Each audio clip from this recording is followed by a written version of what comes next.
This building has such a dark and wicked history that once they discovered what was on the property, it left a devastating imprint on the state of Ohio.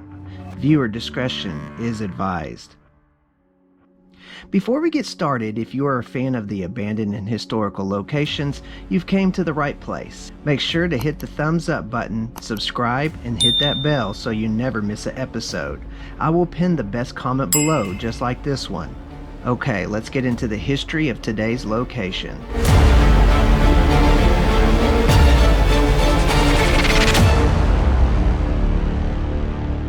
In the year 1828, in the small town of Lancaster, Ohio, the Fairfield County home, which was a wooden structure at the time, had opened their doors to help all types of residents that were considered as outcasts from society, which would include people that suffered from mental disorders to alcoholism. The brick building that stands today was constructed in 1840, and due to the overwhelming residents that poured in, overcrowded the infirmary. So they expanded the building even more in 1865, along with constructing a few other smaller buildings that surrounded the property that would serve for various purposes, such as doing laundry, a tenant house, storage, and farming facilities.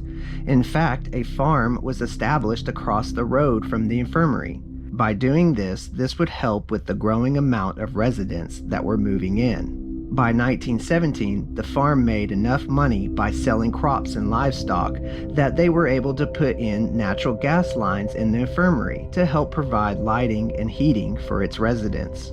Then, not too long after that, in 1926, water lines were provided into the building, so after being operated for almost 100 years, they were able to have water inside the building, which was a big help. But they weren't able to have electricity inside until 1958. This 41,000 square foot building is constructed with 4 floors, with 75 rooms, and with a couple of jail-like cells on one of the floors, which gives a very eerie feeling to it. This building even has a dumbwaiter, which a dumbwaiter is like a small elevator that would bring up and down food or other items to the other floors, even having its own morgue with 2 walk-in freezers, where it looked like they would preserve the bodies. Now, this is where things took an unfortunate turn. The infirmary had a small cemetery on the property where residents that died would be buried. Most were unmarked and unnamed graves, but this is where it gets strange. Later on, once the infirmary closed its doors for good in 1985, they were surveying the land with ground radars to probably detect underground lines when they came across a mass body of graves, even those of children that were buried by the hundreds, so close together that they were even stacked vertically up and down. They have found over 1,200 bodies that were in the mass graves. This was such an impact on the state of Ohio. As they did some digging, they could not find provable evidence of what exactly happened and why so many died around the same time.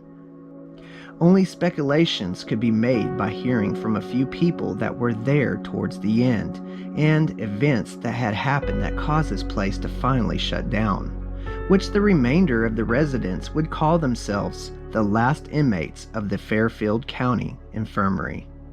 What was thought by people to be groundbreaking treatments and practices back when the infirmary was in full operation and at full capacity turned out to be very dark and sinister. The facility was cruel and had evil punishments to these unknowing patients. Many times this led to disfigurements and health complications. Other times this led to many deaths, all by those who lied and deceived their patients by portraying safety and cures.